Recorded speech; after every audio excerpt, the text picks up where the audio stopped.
बिस्मिल्लाहिर्रहमानिर्रहीम। अस्सलाम वालेकुम। क्या हाल है आप सबके? मैं बिल्कुल ठीक ठाक हूँ अल्हम्दुलिल्लाह। और यहाँ पे आज फिर हाजिर हूँ एक नई व्लॉग के साथ। तो ईद की बड़ी खुशियाँ, बड़ी ईद की कहते हैं ना बड़ी रौनकें।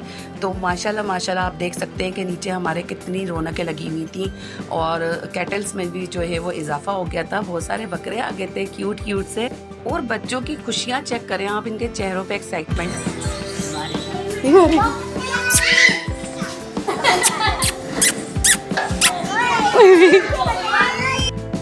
यहाँ जो है मैं अनीक से पूछ रही थी कि शरीफ गाय कौन सी है इसमें, तो अनीक कहने लगे सारी ही आप ही जो है वो गाय शरीफ ही है। लेकिन बच्चे इतनी कोई छेड़छाड़ कर रहे थे ना, तो डर लग रहा था कि गाय जो है ना वो गुस्से में नहीं आ जाए।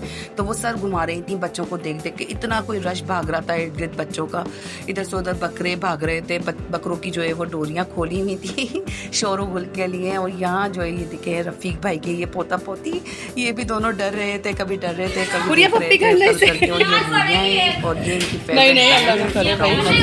तो ये कह रही थी और इसी को भी हाथ में लगा रहे क्योंकि ये मेरी गाय है। स्माइल यही करी जा रही थी। तो बच्चों को इसी लेकिन नाराज़ होकर बैठ गई। सारे बच्चे हाथ लगा रहे थे, तो बस उनको यही था कि ये मेरी गाय है तो मैं ही हाथ लगाऊंगी। इतनी क्यूट हरकतें छोटे छोटे बच्चे कर रहे थे, इतना मज़ा आ रहा था मुझे। और शहीद भी यहाँ पे जो है खौफज़दा खड़े थे क्योंकि इतने सारे कैटल्स में पहली बार वो आए थे और यहाँ पे जो है वो पहली बार देख रहे थे। क्योंकि लास्ट ईयर भी हम लोग चले गए थे और उससे लास्ट ईयर शहीद बहुत छोटे थे। अब जो है वो माशाल्लाह इतने मतलब यानी कि बाहोशो आवाज़ हैं कि वो इस चीज़ को एंजॉय कर रहे हैं। तो ये देखें, ये तीन जो थे ना जोड़ी बना के खड़े हुए थे, ये वाले जो कैटल थे, बकरे थे, ये तीन एक साथ जो आए थे बहुत प्यारे से थे। और ये वाली गाय बहुत ही निहायती शरीफ है और ये वाली ब्लैक जो है ये भी बहुत खूबसूरत गाय हैं। तो माशाल्लाह काफ़ी एक्सपेंसिव यहाँ पे जो है वो जानवर खड़े थे। और अल्लाह ताला सबकी जो है कुर्बानियों को कबूल करें। और माशाल्लाह सबका जज्बा होता है कुर्बानी का, अच्छे से अच्छे जानवर लाने का। इसमें बस कोई रियाकारी नहीं होनी चाहिए। उसमें यह कि अल्लाह ताला सबको तौफीक दे, साहिब हैसियत जो भी अपनी अपनी हैसियत के हिसाब से कुर्बानी करते हैं। और यहाँ पे बच्चे इधर से उधर इस कदर भाग रहे थे, मुझे यही डर लग रहा था कि किसी के लग ना जाए। तो मैं यही कह रही थी, छोटी सी स्पेस बाकी बची है। अच्छे खासे जो है वो जानवर यहाँ पे आ गए हैं। और ये है सनी की काऊ, तो ये बड़ा ही इसको जो है वो लाड प्यार से रखे हुए हैं। इनका एक बकरा है जो कि मैंने लास्ट वीडियो में दिखाया था। और ये आशिर के देखें कैसे मज़े आ रहे हैं ना। इन्होंने लीव ली हुई है ट्यूशन की, इनकी 3 दिन से छुट्टी हुई हुई है। तो बस ये यहीं पर ही होते हैं अपनी काऊ की देखभाल के लिए। ये है कि यहाँ पे माशाल्लाह स्पेस इतनी है तो ये इतने सारे जानवर भी आ गए। और माशाल्लाह इन लोगों ने सफाई सुथराई का बहुत ख्याल भी रखा हुआ है। जिस की ये गायें हैं बने हुए हैं अपनी ज़िम्मेदारी पे माशाल्लाह पूरे एरिए को साफ़ किया हुआ है। और 1-2 बंदे जो हैं वो इस तरीके से निगरानी के लिए रखे हुए हैं। तो ये इन्हीं का ये सारा कुछ सिस्टम बनाया हुआ कि मोहल्ले वालों को परेशानी ना हो। वरना इतने सारे कैटल्स जहाँ हों तो उनके चारा और गंदगी का इतना कोई गंद मच जाता है कि आपका गुजरना भी मुश्किल हो जाता है और घरों तक ये गंदगी पहुँच रही होती है। तो ऐसा कुछ भी नहीं है। डेली जो है वो 3-4 टाइम जो है ये लोग स्क्रैपर से सफाई करते हैं, सारा गंदवन एक तरफ समेट देते हैं। सबसे अच्छी बात यह है सारे कैटल्स को जो है वो आज नहलाया भी गया था। तो सफाई सुथराई का बहुत ही जो है वो ख़ास ख्याल रखा जा रहा है। यहाँ देखें अब्दुल्ला भी इतने कोई फंटर है ना, ये सनी के बेटे हैं और ये सनी है। तो ये इतने कोई शरारती है ना। और यहाँ पे ये लोग यही बातें कर रहे थे कि सानेबा जी देखें साफ़ सुथरा रखा हुआ है सारे एरिए को। और माशाल्लाह से मैं अभी आपको बता रही थी जैसा कि सफाई होती रहती है, मैं ऊपर से देखती रहती हूँ। तो बहुत अच्छा यहाँ पे सिस्टम सारा संभाला हुआ है इन लोगों ने। और बस इन लोगों से काफ़ी रौनक रहती है, कुछ भी हो जाता है। ये लोग हमारे जो है ना रेस्क्यू 911 भी हैं दोनों भाई। माशाल्लाह से अल्लाह ताला इनको और हिम्मत दे। और इन लोगों का जो है वो बहुत ज़्यादा यानी कि कोऑपरेट भी है मोहल्ले वालों के साथ। तो माशाल्लाह मोहल्ला जब अच्छा होता है तो सारे लोग जो है वो एका करके रहते हैं। और बहुत काफ़ी अच्छे समझदार पढ़े लिखे बाशऊर लोग रहते हैं हमारी तरफ। अच्छा जी, आ जाते हैं अब यहाँ पे रेसिपी की तरफ। तो रेसिपी जो है आज बनेगी मैंगो डिलाइट। तो मैंगो मैंने जो है पील कर लिए थे, उसके छोटे छोटे क्यूब्स काट लिए थे। और यहाँ पे जो है मिल्क पैक की क्रीम ले ली थी मैंने।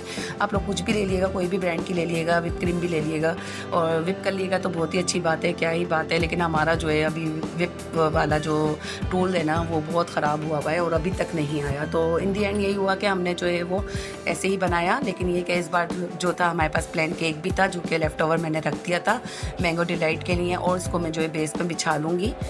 शहर की तबीयत सही नहीं है, पता नहीं क्या हो गया उनको, गले से जो है वो थोड़ा सा फीवर हो जाता है दिन में रात में अक्सर।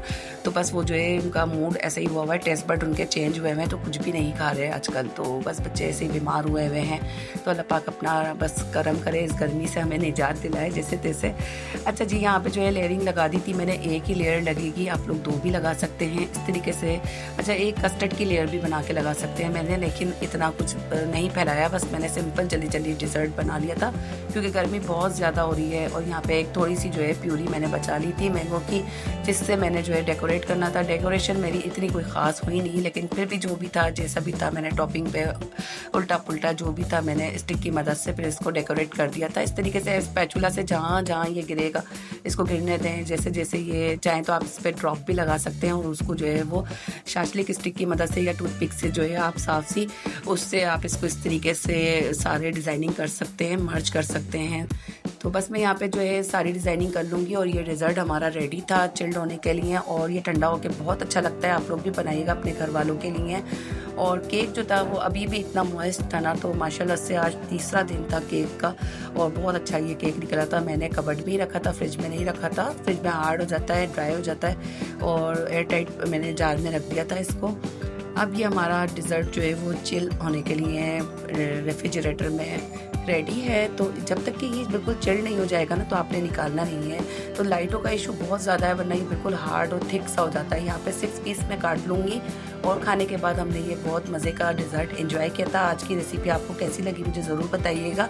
इस तरीके की मज़ीद रेसिपीज़ आपसे शेयर होती रहेंगी बकरीद के बाद। और जो मैंने नीचे जाके व्लॉग बनाया था उसके बारे में भी अपने कमेंट्स दीजिएगा कि आप लोगों के मोहल्ले में क्या क्या रौनकें लगी हुई हैं, कौन कौन से जानवर आ चुके हैं और कितने आ चुके हैं, तो किस तरीके की सूरत हाल चल रही है। सब जगह मेरे ख्याल से मुझे लगता है इसी तरीके से ही रौनकें बढ़ जाती हैं और एक जैसा ही त्यौहार सब जगह मनाया जाता है, क्योंकि हमारे पाकिस्तान में सब अल्हम्दुलिल्लाह बहुत जज्बा रखते हैं अपने दीनी त्यौहार का और बड़े अकीदत और जोशो खरोश से जो है वो मनाया जाता है।